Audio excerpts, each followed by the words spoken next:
ધોરણ 12 રસાયણ વિજ્ઞાન પ્રકરણ 2 ભાગ 12।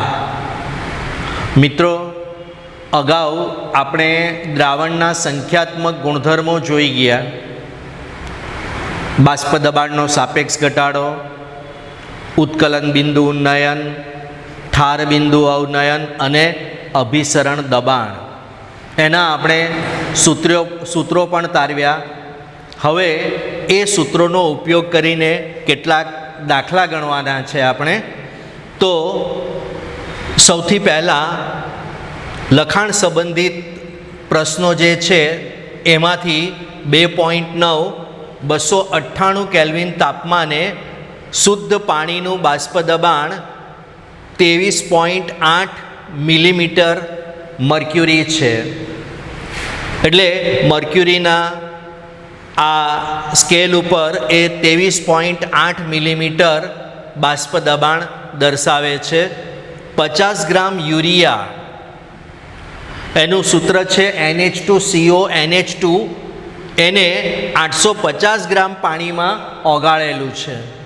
તો આ દ્રાવણ માટે પાણીનું બાષ્પ દબાણ કેટલું અને બાષ્પ દબાણનો સાપેક્ષ ઘટાડો કેટલો એ આપણે શોધવાનું છે। તો સૌથી પહેલાં આપણે આ પાણીનું બાષ્પ દબાણ 23.8 મિલીમીટર આપ્યું છે। એ માત્ર પાણી એટલે શુદ્ધ દ્રાવક કહેવાય, એટલે એનું બાષ્પ દબાણ P10 એ 23.8 મિલીમીટર થશે।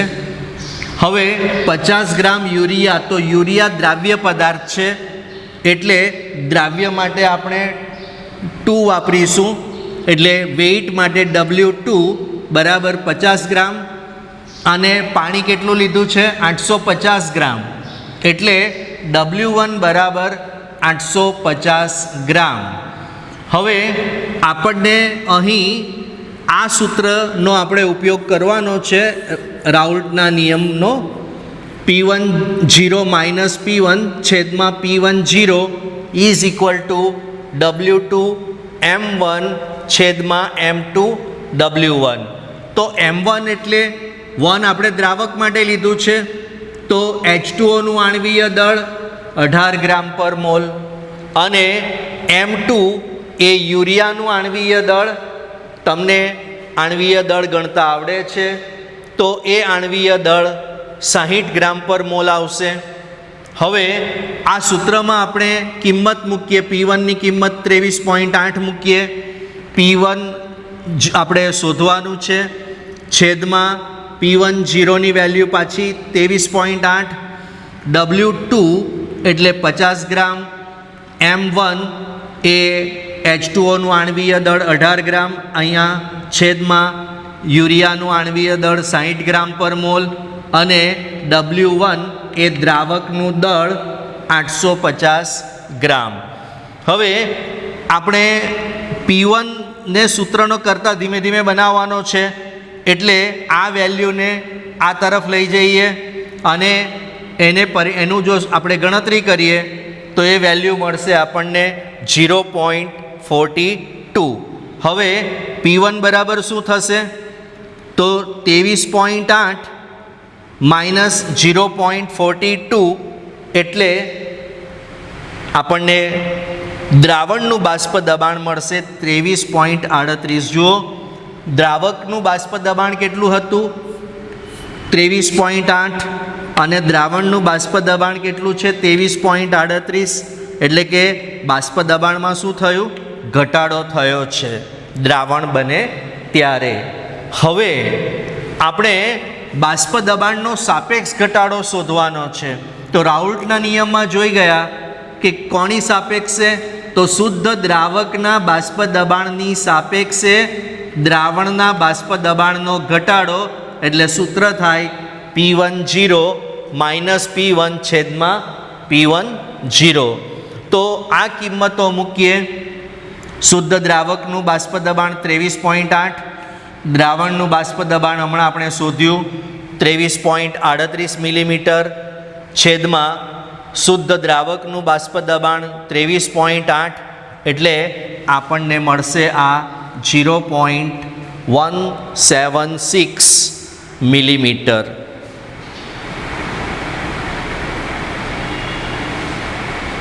સોરી, આ 0.0176 મિલીમીટર થશે. હવે બીજો દાખલો છે 2.10. એમાં 750 મિલીમીટર મર્ક્યુરી દબાણે, એટલે બાહ્ય દબાણ 750 મિલીમીટર છે અને પાણીનું ઉત્કલન બિંદુ 99.63 ડિગ્રી સેલ્સિયસ છે. હવે 500 ગ્રામ પાણીમાં કેટલો સુક્રોઝ ઉમેરવો જોઈએ કે જેથી તે 100 ડિગ્રી સેલ્સિયસ તાપમાને ઉકળે? એટલે અહીં આ જે ઉત્કલન બિંદુ છે પાણીનું શુદ્ધ દ્રાવકનું ઉત્કલન બિંદુ છે, એટલે TB0 બરાબર 99.63 ડિગ્રી સેલ્સિયસ થાય. ત્યાર પછી દ્રાવણનું ઉત્કલન બિંદુ 100 ડિગ્રી સેલ્સિયસ. હવે એનાથી આપણે ઉત્કલન બિંદુનો જે ઘટાડો છે, ઉત્કલન બિંદુનો વધારો TB માઇનસ TB0, કારણ કે દ્રાવણનું ઉત્કલન બિંદુ વધારે છે, દ્રાવકનું ઉત્કલન બિંદુ ઓછું છે, એટલે આ જે મળશે આપણને 0.37 ડિગ્રી સેલ્સિયસ એ આપણને ઉત્કલન બિંદુમાં થયેલો વધારો મળશે. હવે W1 એ આપણે જોયું તે પ્રમાણે 500 ગ્રામ પાણી છે, એમાં સુક્રોઝ કેટલો ઉમેરવાનો એટલે W2 આપણે શોધવાનો છે. ઉત્કલન બિંદુ મોલલ ઉત્કલન બિંદુ ઉન્નયન અચળાંક જે છે એ 0.52 કેલ્વિન કિલોગ્રામ પર મોલ ઇન્વર્સ છે. અહીં આપણે 0.52 degree Celsius kilogram mall inverse લઈએ તો પણ ચાલે. હવે M2 એટલે દ્રાવ્યનું આણ્વીય દળ, તો દ્રાવ્ય સુક્રોઝ છે એટલે એનું સૂત્ર થાય C12H22O11 અને એમાં તમે કાર્બન, હાઇડ્રોજન, ઓક્સિજનના પરમાણ્વીય દળ મૂકીને ગણતરી કરો તો એ 342 ગ્રામ પર મોલ મળશે. હવે સૂત્ર છે આપણી પાસે delta TB is equal two 1000 KB into W2 છેદમાં M2 ઇન્ટુ W1. તો W2 બરાબર ડેલ્ટા TB, W2ને આપણે સૂત્રનો કરતા બનાવવાનો છે કારણ કે આ કિંમત શોધવાની છે આપણે, બીજા મૂલ્યો આપણી પાસે છે, એટલે delta TB into M2 into W1 છેદમાં 1000 ઇન્ટુ KB. તો ડેલ્ટા TBની વેલ્યુ 0.37 ડિગ્રી સેલ્સિયસ, દ્રાવ્યનું આણ્વીય દળ 342 ગ્રામ પર મોલ, દ્રાવક 500 ગ્રામ છે 500 ગ્રામ છેદમાં 1000 ગુણ્યા 0.52 કેલ્વિન કિલોગ્રામ મોલ ઇન્વર્સ. મિત્રો સેલ્સિયસમાં જેટલો પણ વધારો કે ઘટાડો થાય કેલ્વિનમાં પણ તફાવત આપણને એટલો જ મળશે, એટલે અહીં આ કેલ્વિન આપ્યું છે એને આપણે સેલ્સિયસમાં લઈ શકીએ. તો આની ગણતરી કરતાં આપણને મળશે 121.67 ગ્રામ, એટલે કે 121.67 ગ્રામ સુક્રોઝ આપણે 500 ગ્રામ પાણીમાં ઉમેરીએ તો પાણીનું ઉત્કલન બિંદુ 99.63 ડિગ્રી સેલ્સિયસથી વધીને 100 ડિગ્રી સેલ્સિયસ થાય. હવે 2.11 એમાં 75 ગ્રામ એસિટિક એસિડમાં ઉમેરવા પડતા એસ્કોર્બિક એસિડ, આ વિટામિન Cનું નામ છે અને એનું અણુસૂત્ર થાય છે C6H8O6 નું દળ ગણવાનું છે કે એટલો આપણે આ એસ્કોર્બિક એસિડ ઉમેરવાનો છે કે જેથી તેનું ગલન બિંદુ જે છે એ 1.5 ડિગ્રી સેલ્સિયસ જેટલું ઘટાડી શકાય. અહીં KF બરાબર 3.9 કેલ્વિન કિલોગ્રામ મોલ ઇન્વર્સ આપેલું છે. આ ઠાર બિંદુ અવનયન અચળાંક છે.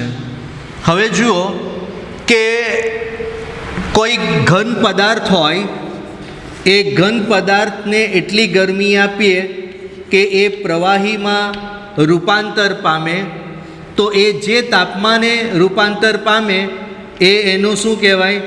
ગલન બિંદુ કહેવાય. એનાથી ઊંધું કે જ્યારે પ્રવાહી ઘનમાં રૂપાંતર પામે ત્યારે એ પ્રતિવર્તી ક્રિયા થાય અને ત્યારે જે ટેમ્પરેચર મળે એ ઠાર બિંદુ કહેવાય. એટલે અહીં આપણે શોધવાનું છે ઠાર બિંદુ જ ના સંદર્ભમાં જોવાનું છે, પણ આપેલી વાત છે ગલન બિંદુના સંદર્ભમાં છે. એટલે કે અહીં જે ગલન બિંદુનો ઘટાડો છે એને જ આપણે શું સમજવાનું છે? ઠાર બિંદુનો ઘટાડો. આ ખાસ સમજવાનું છે. હવે 75 ગ્રામ એસિટિક એસિડ દ્રાવક કહેવાય, એટલે એનું દળ W1 બરાબર 75 ગ્રામ. કેટલો એસ્કોર્બિક એસિડ ઉમેરવાનો?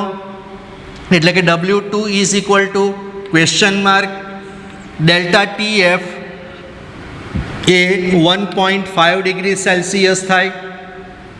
કેલ્વિનમાં પણ એ તફાવત એટલો જ આવે, એટલે 1.5 કેલ્વિન કહેવાય. અને ઠાર બિંદુ અવનયન 3.9 કેલ્વિન કિલોગ્રામ મોલ ઇન્વર્સ છે. હવે આ એસ્કોર્બિક એસિડનું આણ્વીય દળ ગણતા 176 ગ્રામ પર મોલ મળે. એટલે ઠાર બિંદુ અવનયનને લગતું સૂત્ર છે કે delta TF is equal two 1000 into KF into W2 છેદમાં M2 ઇન્ટુ W1. આપણે શોધવાનું છે W2, એટલે એને સૂત્રનો કરતા બનાવતા હવે નવું સૂત્ર આવું બનશે: W2 બરાબર delta TF into M2 into W1 છેદમાં 1000 KF.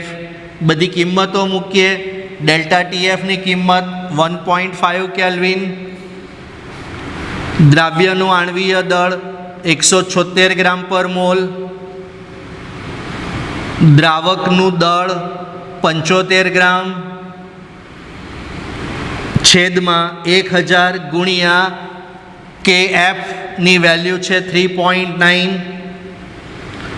અને પછી એનો જવાબ શોધતા મળશે આપણને 5.076 ગ્રામ.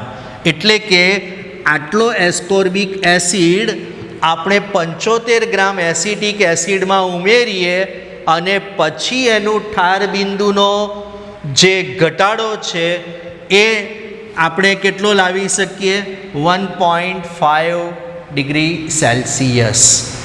હવે લખાણ સંબંધિત દાખલામાં ચોથો દાખલો છે, એટલે 2.12. 37 ડિગ્રી સેલ્સિયસ તાપમાને 450 મિલીલીટર પાણીમાં 1,85,000 મોલર દળ. જો મિત્રો આને મેક્રોમોલેક્યુલ કહેવાય. કેટલું બધું આણ્વીય દળ છે! 1,85,000 ગ્રામ પર મોલ. તો એવા એક પોલિમરનું 1 ગ્રામ જથ્થો ઉમેરીએ અને એવું જે દ્રાવણ બને એનું અભિસરણ દબાણ આપણે ગણવાનું છે. તો અહીં સેલ્સિયસમાં ટેમ્પરેચર આપ્યું છે 37 ડિગ્રી સેલ્સિયસ.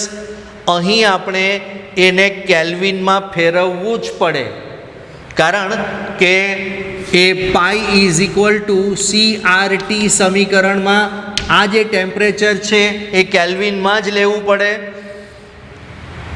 ત્યાર પછી 450 મિલીલીટર પાણી છે, એટલે કે દ્રાવકનું દળ છે, અને દ્રાવકનું દળ કદ છે, અને એ 450 મિલીલીટર એટલે લીટરમાં ફેરવીએ તો 0.45 લીટર થાય.